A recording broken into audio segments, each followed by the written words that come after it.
देखो बायोमोलिक्यूल पढ़ेंगे। जो स्टेरिक एसिड है उसमें 18 कार्बन होता है और इसमें कोई भी डबल बॉन्ड नहीं होता है। आयोडीन टेस्ट जो होता है वो सिर्फ स्टार्च ही देता है, सेलुलोज नहीं देता है। ठीक है, क्यों? क्योंकि जाहिर सी बात है इसमें अभी आगे बताते हैं। लैक्टोज जो है वो बीटा 1,4 लिंकेज रखता है और सुक्रोज अल्फ़ा 1 और बीटा 2 रखता है। और ग्लाइकोजन क्या नाम है, स्ट्रेट वाले में अल्फ़ा 1,4 और ब्रांचिंग वाले में अल्फ़ा 1,6 रखता है। वैलिन अमीनो एसिड जो होता है सारे लगभग अल्फ़ा अमीनो एसिड्स ही होते हैं। Essential amino acid VIP hall में टीटी करके याद रख लो। हेट्रोसाइक्लिक रिंग किस में पाया जाता है? आपका नाइट्रोजनस बेस में भी पाया जाता है और शुगर में भी पाया जाता है। कह रहा है किसको हम लोग डाइजेस्ट फर्दर नहीं कर सकते हाइड्रोलाइटिक एंजाइम से, जाहिर सी बात है ग्लूकोज को, क्योंकि ग्लूकोज मोनोमर है तो उसको हम लोग फर्दर नहीं कर सकते हैं। बोथ ऑर्गेनिक और इनऑर्गेनिक जो होता है वो एसिड सोल्यूबल पूल में पाया जाता है। कहाँ पाया जाता है? एसिड सोल्यूबल पूल में। देखो यहाँ पे ट्राइक्लोरो एसिटिक एसिड यूज़ किया गया था जिसका नाम जो इसका फॉर्मूला है Cl2CCOOH। ये क्या है? ट्राइक्लोरो एसिटिक एसिड है। इसमें एक फिल्ट्रेट आएगा जिसे हम एसिड सोल्यूबल पूल कहेंगे, एक रिटेंटेट आएगा जिसे हम एसिड इनसोल्यूबल फ्रैक्शन कहेंगे। ठीक है, कह रहा एनालिटिकल टेक्निक हमें मॉलिक्यूलर फार्मूला और उनके स्ट्रक्चर के बारे में बताता है। और जैसे अगर मान लीजिए लिविंग टिश्यू है वो वेट है, उनको हम लोग क्या करें? गर्म कर दें तो वहाँ से वाटर एवापोरेट कर जाएगा और वो ड्राई हो जाएगा। और वो फिर उसको हम लोग बर्न कर दें तो वहाँ से हमें ऐश मिल जाएगा। ठीक है, ऐश मिल जाएगा। यहाँ पे देखिए नाइट्रोजन जो होता है, नाइट्रोजन बहुत ही लिटिल पाया जाता है किसमें? अर्थ क्रस्ट में। वहीं सिलिकॉन आपके ह्यूमन बॉडी में नेग्लेजिबल पाया जाता है, ना के बराबर पाए जाते हैं। कह रहे ये अडेप्टेड कहाँ से अडेप्ट हुआ था? From CNR Rao understanding chemistry university press Hyderabad से हुआ था। ठीक है, हम एलिमेंटल एनालिसिस क्या गिव करता है? एलिमेंटल कंपोजिशन बताता है कि लिविंग टिश्यू में क्या क्या एलिमेंट प्रेजेंट हैं। एलिमेंटल एनालिसिस ये बताता है। अमीनो एसिड लगभग अल्फा अमीनो एसिड होते हैं। दे आर सब्सटीट्यूटेड क्या? Methane. They are substituted methane. For protein सिर्फ 20 अमीनो एसिड पाए जाते हैं। अर्थ में सबसे ज़्यादा ऑक्सीजन पाया जाता है, दोनों में ही ऑक्सीजन पाया जाता है, ह्यूमन और अर्थ में। और सबसे कम अर्थ में नाइट्रोजन पाया जाता है और इसमें हाइड्रोजन पाया जाता है। ठीक है, और concentration of glucose in blood in adult man कितना होता है? लगभग 4.5 से 5 mm होता है। कितना होता है कंसेंट्रेशन ऑफ ग्लूकोज ब्लड में? 4.5 से 5 mm। Most enzyme in biological system के पास क्या होता है? देखो डिफरेंट pH होता है लेकिन सिमिलर टेम्परेचर पे, डिफरेंट pH सिमिलर टेम्परेचर। ठीक है, न्यूट्रल आपके वैलीन होते हैं। डिफरेंट pH पे आपके स्ट्रक्चर ऑफ एमिनो एसिड भी चेंज होते हैं। क्या होते हैं? चेंज होते हैं। Fat and oil classify on basis of, किसके बेसिस पे? मेल्टिंग पॉइंट ऑफ लिपिड के बेसिस पे फैट और ऑयल को क्लासीफाई किया जाता है। फैटी एसिड COH और R ग्रुप से बनता है। R ग्रुप में 1 से 19 कार्बन तक हो सकता है। ठीक है, तो कह रहा लिपिड्स वाटर सोल्यूबल होते हैं। They could be simple fatty acid. क्या हो सकते हैं? लिपिड सिंपल फैटी एसिड हो सकते हैं। अनदर सिंपल लिपिड क्या हो सकते हैं? ग्लिसरॉल हो सकते हैं जिसे हम ट्राईहाइड्रोक्सी प्रोपेन कहते हैं। क्या होते हैं? और दूसरा सिंपल लिपिड क्या होता है? ट्राईहाइड्रोक्सी प्रोपेन होता है जिसे हम ग्लिसरॉल कहते हैं। पाल्मेटिक एसिड के पास 16 कार्बन होते हैं, इसमें इंक्लूड करके बोला जा रहा है COH ऐसे। और इनके पास डबल बॉन्ड कार्बन नहीं होते हैं, लेकिन आर्चिडियोनिक में आपके डबल बॉन्ड कार्बन होते हैं और इसमें 20 कार्बन पाए जाते हैं। कह रहा ऑयल्स के पास क्या होता है? लोअर मेल्टिंग पॉइंट होता है, इसी वजह से वो विंटर में भी ऑयल ही रहते हैं। ठीक है, जैसे gingelly oil example. Many lipids, बहुत सारे ऐसे लिपिड्स हैं जो ग्लिसरॉल और फैटी एसिड के साथ पाए जाते हैं। मतलब फैटी एसिड और ग्लिसरॉल साथ में पाए जाते हैं। मतलब कि fatty acid are found esterified with glycerol. किस ईस्टरीफाइड मतलब ईस्टर से बॉन्ड बनाते हैं ऐसे फैटी एसिड और ग्लिसरॉल। ये बॉन्ड किसका है? ईस्टर का, तो ये लोग ईस्टरीफाइड होते हैं। इसमें जैसे कि मोनोग्लिसराइड, डाइग्लिसराइड और ट्राइग्लिसराइड, ये सारे क्या हैं? आपके ग्लिसरॉल और फैटी एसिड से बने हुए हैं। और इन्हें ही हम क्या कहते हैं? They are also called fats and oil. इसे ही हम क्या कहते हैं? फैट और ऑयल कहते हैं based on their melting point. In based किसके ऊपर बेस्ड है? मेल्टिंग पॉइंट के ऊपर। कह रहा है कुछ टिश्यू में न्यूरल टिश्यू बहुत ही कॉम्प्लेक्स होते हैं, आई एम सो सॉरी, कुछ टिश्यू में जो लिपिड हैं वो बहुत ही कॉम्प्लेक्स होते हैं। वो कौन सा टिश्यू है? न्यूरल टिश्यू है। कौन सा टिश्यू है? न्यूरल टिश्यू है। कह रहा है सम लिपिड्स हैव फॉस्फोरस और फॉस्फोराइलेटेड ऑर्गेनिक कंपाउंड। कुछ लिपिड्स के पास तो फॉस्फोरस और फॉस्फोराइलेटेड ऑर्गेनिक कंपाउंड होता है, जैसे कि सेल मेम्ब्रेन में आपका फॉस्फोलिपिड, एग्जाम्पल लेसिथिन। क्या होता है? Example lecithin. पाल्मिटिक एसिड कह रहा है सिंपल लिपिड होता है, फॉल्स है ये, क्योंकि सिंपल फैटी एसिड होता है वो। लिपिड्स एम्पीपैथिक होते हैं। क्या होते हैं? एम्पीपैथिक होते हैं। और राइबोस आपके सिर्फ 5 कार्बन के होते हैं। क्या होते हैं? 5 कार्बन के। ये आपका ग्लिसरॉल है, इसी को हम ट्राईहाइड्रोक्सी प्रोपीन कहते हैं। ये आपका कोलेस्ट्रॉल है, यहाँ OH होता है। और ये आपका फॉस्फोलिपिड या लेसिथिनिन, यहाँ पे फॉस्फोरस पाया जाता है। और एडेनिन और यूरेसिल का ही हमें डायग्राम दिया गया NCERT में। ये देखो, इससे न्यूक्लियोसाइड को हम लोग बोलते हैं साइटिडीन, और नाइट्रोजन सबसे पहले देखो, नाइट्रोजनस बेस को बोलते हैं साइटोसिन, और न्यूक्लियोसाइड को बोलते हैं साइटिडीन, और न्यूक्लियोटाइड को बोलते हैं साइटिडेलिक एसिड। क्या बोलते हैं? साइटिडेलिक एसिड। देखो कह रहा most exciting aspect of chemistry क्या है कि हम लोग मतलब किस तरीके से आइसोलेट कर रहे हैं, किस तरीके से प्यूरिफिकेशन कर रहे हैं, चाहे वो बिग कंपाउंड हो चाहे स्मॉल कंपाउंड हो, ठीक है। और कह रहे जो प्राइमरी मेटाबॉलिटीज़ हैं, जैसे कि नाइट्रोजन, कार्बन, ये सारे क्या हैं? प्राइमरी मेटाबॉलिटीज़ हैं। लेसिथिन जो होता है वो भी आपका एक प्राइमरी मेटाबॉलिटीज़ है। ये सब टेस्ट में बहुत पूछता है, ठीक है। प्राइमरी मेटाबॉलिटीज़ का कह रहा है फंक्शन जो होता है वो आइडेंटिफिएबल है, उसे हम मतलब देख सकते हैं, जान सकते हैं, और उनका मतलब रोल भी होता है नॉर्मल फिजियोलॉजिकल प्रोसेस में। लेकिन आपका ये सेकेंडरी मेटाबोलाइट जो होता है वो ऐसा डायरेक्ट रोल फंक्शन नहीं होता है इन द होस्ट ऑर्गेनिज्म, बल्कि ये यूज़फुल होते हैं आपके ह्यूमन वेलफेयर्स में। और सम सेकेंडरी मेटाबोलाइट जो होते हैं वो इकोलॉजिकली इंपॉर्टेंट होते हैं। क्या होते हैं? इकोलॉजिकली इंपॉर्टेंट होते हैं। ये इंपॉर्टेंट है। सेलुलोज आपका किस में आता है? सेकेंडरी मेटाबोलाइट में आता है, और वो भी पॉलीमर में। कहाँ? पॉलीमर में, ठीक है। देखो एसिड सॉल्युबल पूल 18 से कितना 800 डाल्टन तक होता है। क्यों? यहाँ पे कौन आएगा?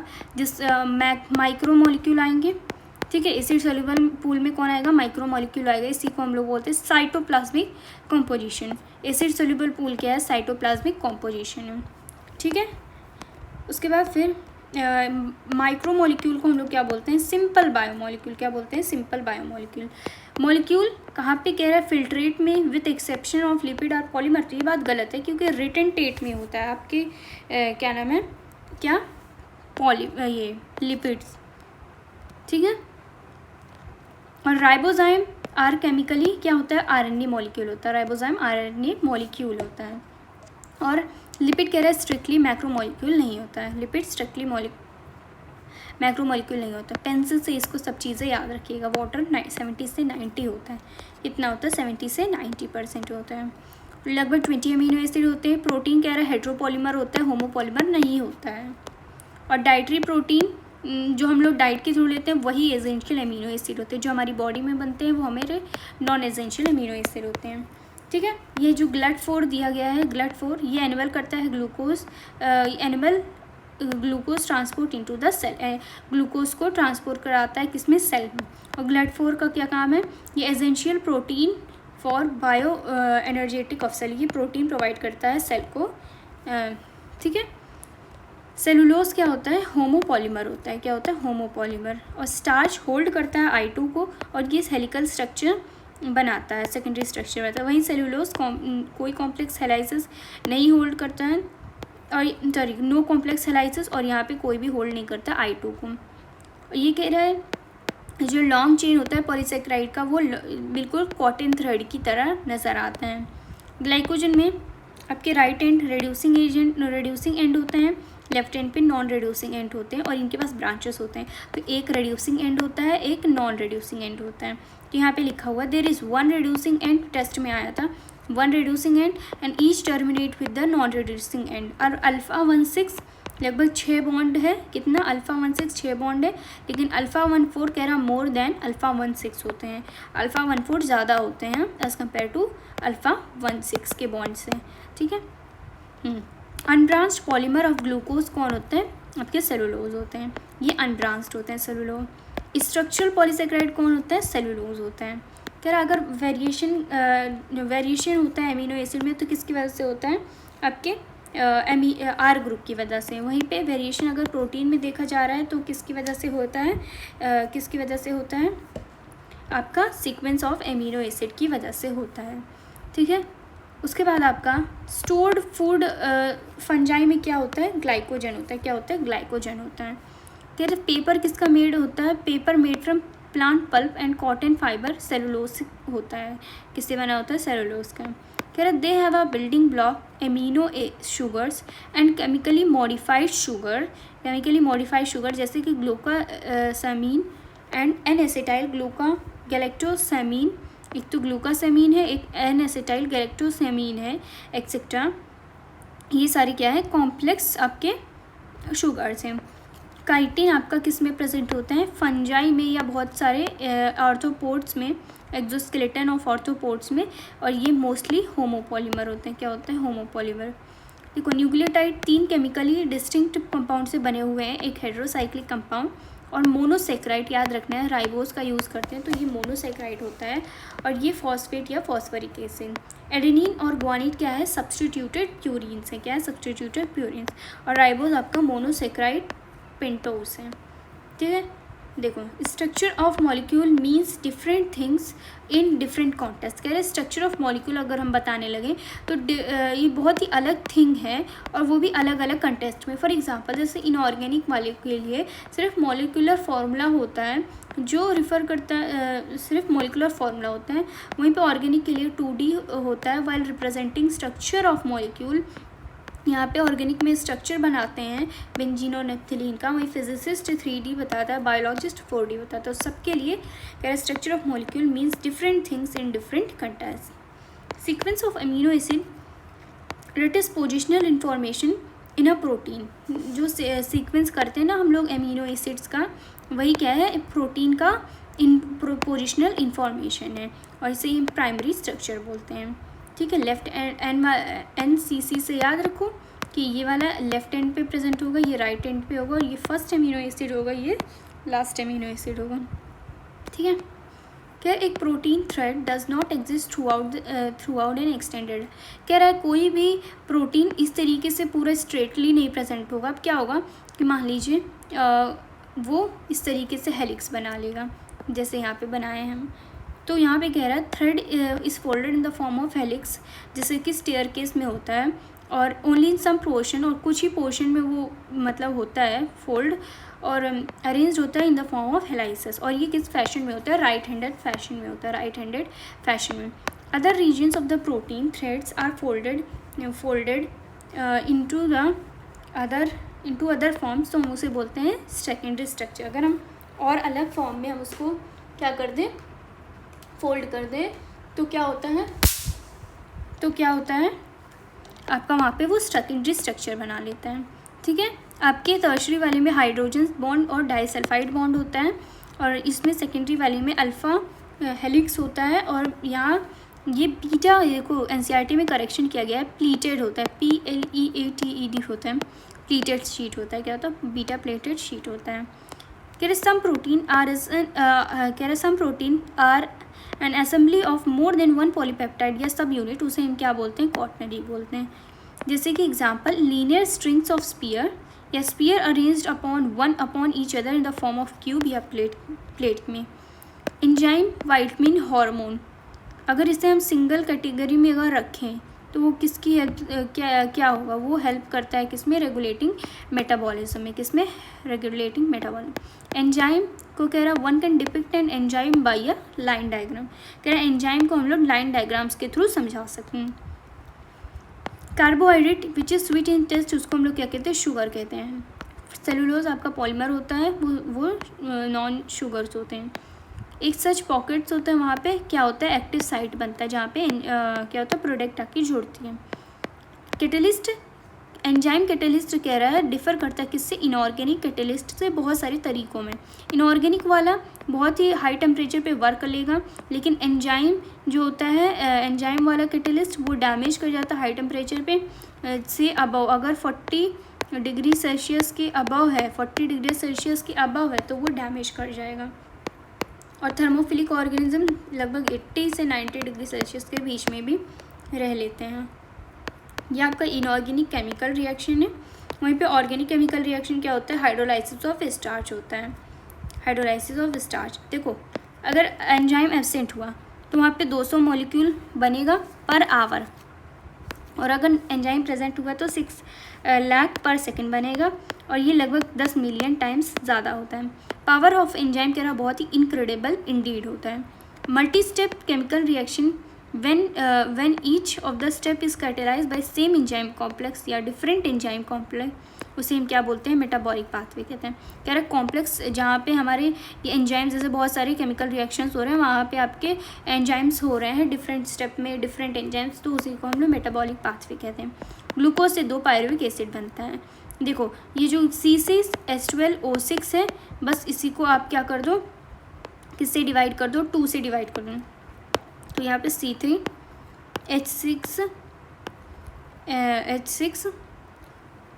2 3 जा 6 2 6 जा 12 एंड O3, ठीक है O3, और यहाँ से क्या निकाल दो, 6 लगभग कितना 2 निकाल दो, 2 H2O, क्योंकि 2 यहाँ से 2 H निकाल दो, कितना 2 H निकाल दो, वो बच जाएगा। ठीक है।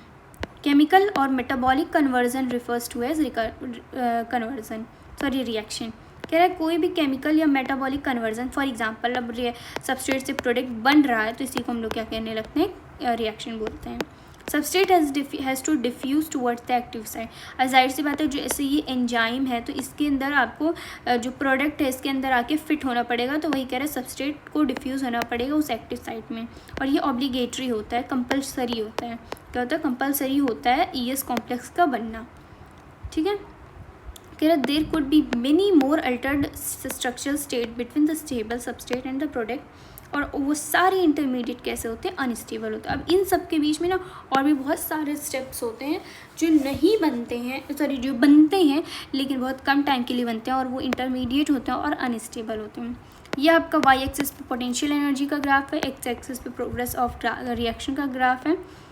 कह रहे डिफरेंस किसमें, energy, average energy content of S from that of transition state, ये ट्रांजिशन स्टेट, और ये सबस्टेट्स का बीच की जो एनर्जी है उसी को हम लोग क्या बोलते हैं, एक्टिवेशन एनर्जी बोलते हैं। कॉम्प्लेक्स कह रहा है शॉर्ट लिव होता है, और अनचेंज्ड एंजाइम अनचेंज रहता है। यहाँ पे कह रहा है binding of substrate induces the enzyme to alter its shape, ताकि मोर टाइटली फिट हो पाए सबस्टेट। ठीक है, इसके बाद कह रहा है enzyme have more than one active site, बिल्कुल बात सही है। एलोस्टेरिक साइट क्या होता है कि एक्सेप्टर साइट होता है beside the active site, active site के बगल में ही एक और साइट होता है जिसे हम एलोस्टेरिक साइट कहते हैं। आइसो एंजाइम क्या होते हैं, multi molecular form of enzyme, multi molecular form होते हैं एंजाइम के। अगर हम अल्टर करते किसको, टर्शरी स्ट्रक्चर को, मतलब अल्टर हो सकता है tertiary structure by change in temperature P या change in substrate condition concentration वगैरह वगैरह। लो टेम्परेचर पे क्या होता है कि आपकी एंजाइम जो होती है वो प्रिजर्व रहती है और वो इनएक्टिव स्टेज में चली जाती है, लेकिन हाई टेम्परेचर पे क्या होता है, वो डिस्ट्रॉय कर देता है एंजाइमेटिक एक्टिविटी को और वहाँ पे प्रोटीन जो होता है वो डीनेचर्ड हो जाता है। ठीक है, प्रोटीन डीनेचर्ड हो जाता है। यहाँ पे ये देखिए, ये कह रहा है enzyme show highest activity eight particular pH both, लेकिन जब बिलो और अबव में पीएच क्या होता है, पीएच एक्टिविटी डिक्लाइन। यहीं पे आपका सबसे ज़्यादा एंजाइमेटिक एक्टिविटी शो हो रहा है। देखो जिससे हम बढ़ा रहे हैं तो बढ़ रहा है, एक टाइम पे वो फिर घटने लगता है जब ज़्यादा बढ़ा दो तो ये कह रहे हैं both below and both above वो क्या होता है, डिक्रीज़ करने लगता है। ये टेम्परेचर का भी ग्राफ है। अब इसका वी मैक्स, ये देखो ये Km है जो कि सबस्ट्रेट एफिनिटी बोलते हैं, क्या बोलते हैं, सबस्ट्रेट एफिनिटी, और इसकी वैल्यू क्या होती है, वी मैक्स बाई 2 होती है, वी मैक्स बाई 2। ठीक है, और देखो अगर देखो पहला क्या होता है कि सबस्ट्रेट डालते जाओ और वो बढ़ता जाएगा, एक टाइम पे क्या आएगा कि वो मैक्सिमम पे पहुंच जाएगा, फिर फर्दर इंक्रीज़ नहीं कर पाएगा। क्यों, क्योंकि वहाँ पे सबस्ट्रेट ज़्यादा तो हो जा रहा है लेकिन एंजाइम तो कम पड़ जा रहा है, इसी वजह से वो कांस्टेंट हो जाता है। उसके बाद स्टार्च जो होता है वो आपका कैसा होता है, नॉन रिड्यूसिंग शुगर होता है। लो केएम जिसका होगा उसकी हायर सबस्ट्रेट एफिनिटी होगी, किसका, एंजाइम की एफिनिटी होगी, एंजाइम की। लो केएम में हायर सबस्ट्रेट एफिनिटी होगी। इनहिबिटर दो टाइप के होते हैं, एक कम्पिटिटिव एक नॉन कम्पिटिटिव। कम्पिटिटिव जो होता है वो क्लोजली रिजेंबल करता है सबस्ट्रेट की तरह, को नॉन कम्पिटिटिव में क्या होता है कहीं और जाके वो जुड़ जाते हैं। कम्पिटिटिव में केएम जो होता है वो इंक्रीज़ करता है, वी मैक कॉन्स्टेंट रहता है। नॉन कॉम्पिटिटिव में क्या होता है, वीएम जो होता है वो डिक्रीज़ करता है और केएम अनचेंज रहता है। इनहिबिशन किसका, सक्सेनिक डिहाइड्रोजनेज का by malonate which closely resembles the substrate succinate in structure. किसका इनहिबिशन होना है, सक्सेनिक डिहाइड्रोजनेज का बाय मेलोनेट, जो कि क्लोजली रिजेंबल किसके साथ करता है, सक्सिनेट के साथ। कह रहे सच कम्पिटिटिव इनहिबिटर यूज़ किया जाता है कहाँ पे, कंट्रोल ऑफ बैक्टीरियल पैथोजन को कंट्रोल करने में यूज़ किया जाता है। नॉन कम्पिटिटिव का एग्जांपल है साइनाइड, ब्लॉक करता है किसको, साइटोक्रोम ऑक्सीडेज को, जो कि ETS में हम लोग पढ़े थे। देखो nomenclature and classification, nomenclature of enzyme, लगभग 6 क्लासेस होती हैं, 4 से 13 सब क्लासेस होती हैं। Name accordingly by 4 digit number, याद रखना 4 डिजिट से उसको नेम किया जाता है। ऑक्सीडो रिडक्टेज पहले आता है, या इसी को डिहाइड्रोजनेज बोल लो। फिर आपका आता है ट्रांसफरेज, जहाँ पे G अदर देन हाइड्रोजन होना चाहिए। फिर आता है हाइड्रोलेज, फिर आता है लाइज, फिर आइसोमरेज, जहाँ पे इंक्लूड करता है सारे ही एंजाइम और कैटेलाइज करता है inter conversion of optical geometry और पोजिशनल आइसोमर। उसके बाद आता है आपका लाइगेज, ठीक है, तो ये इंपॉर्टेंट है। ओथ लिल से याद रख लो, ओथ लिल, क्या, ओथ लिल। देखो पहले होलो एंजाइम क्या है, होलो एंजाइम जो होता है वो एपो एंजाइम और कोफैक्टर से बना है। एपो एंजाइम क्या है, प्रोटीन है, कोफैक्टर क्या है, नॉन प्रोटीन है। ये आपकी इनऑर्गेनिक भी हो सकते हैं, ऑर्गेनिक भी हो सकते हैं। इनऑर्गेनिक में आपका मेटल आयन आ सकते हैं, ऑर्गेनिक में आपके को एंजाइम मतलब जैसे विटामिन वगैरह आ सकते हैं, और ऑर्गेनिक में आपके प्रोस्थेटिक ग्रुप आ सकते हैं। तो कोफैक्टर के बारे में आप देखते हैं। कोफैक्टर को अगर रिमूव कर दिया जाए तो कैटेलाइटिक एक्टिविटी लॉस कर जाती है। एंजाइम के पास वेरी नैरो ऑप्टिमम क्या होता है, पीएच होता है, क्या होता है, पीएच। NAD ये क्या है, एडेनिन है, क्या है, एडेनिन है, इंपॉर्टेंट है। NAD ये एडेनिन होगा।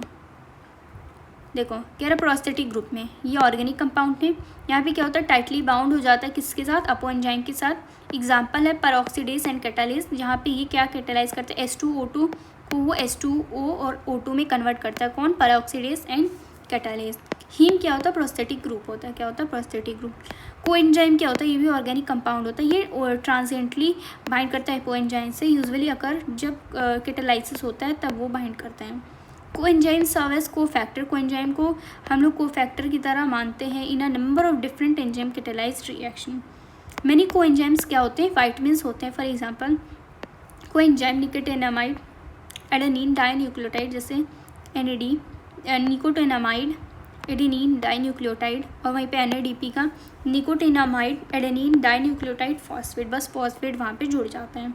और ये क्या कंटेन करते हैं, विटामिन नाइसिन कंटेन करता है। Zinc enzyme with heme as prosthetic group किस में होता है, पेरोक्सीडेज में। और जिंक कहाँ पे यूज़ होता है, कार्बोक्सीपेप्टाइडेज में यूज़ होता है। देखो कह रहा है मेटल आयंस में आप देखेंगे जो कि इनऑर्गेनिक था। मेटल आयंस ये क्या फॉर्म करता है, कोऑर्डिनेशन बॉन्ड फॉर्म करता है with side chain of active side. ये एक्टिव साइड से क्या कर लेता है, कोऑर्डिनेशन बॉन्ड फॉर्म कर लेता है ये metal ion.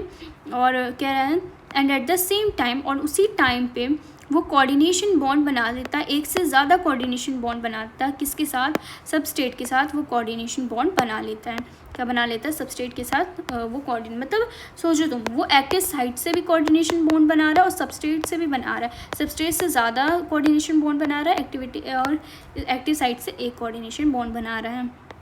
Catalytic activity loss कर दी जाए, कोफैक्टर को रिमूव कर दिया जाए तो कैटेलाइटिक एक्टिविटी लॉस हो जाएगी। ये हमें ये दर्शाता है ये कि प्ले करता है crucial role in the catalytic activity of the enzyme. तो ये टेस्ट करने के लिए काम आता है। देखो लिविंग एलिमेंट और नॉन लिविंग एलिमेंट में आपकी क्वालिटेटिवली सेम होती है, मतलब क्वालिटी सेम होती है, क्वांटिटी तो लिविंग में ज़्यादा होती है आपकी। फैट एंड ऑयल क्या होती है, ग्लिसराइज होती है, जिसमें फैटी एसिड जो होती है एस्टिफाइड होती है किसके साथ, ग्लिसरॉल के साथ। फॉस्फोलिपिड क्या करता है, कंटेन करता है फॉस्फोराइलेटेड नाइट्रोजनस कंपाउंड। बायोमाइक्रोमोलिक्यूल के पास हायरार्ची ऑफ स्ट्रक्चर होते हैं, जिसमें जैसे प्राइमरी हो गया, सेकेंडरी हो गया, tertiary and quaternary. For example protein आपका मैक्रोमोलिक्यूलर, उसमें प्राइमरी, सेकेंडरी, टर्शियरी सब होते हैं। पॉलीसेकेराइड कह रहा कंपोनेंट होता है किसका, सेल वॉल का, किसमें प्लांट में, फंजाई में, और एक्सोस्केलेटन ऑफ आर्थ्रोपोड। एंजाइम कह रहा है लोअर करता है किसको, एक्टिवेशन एनर्जी को, और एनहांस करता है रेट ऑफ रिएक्शन को।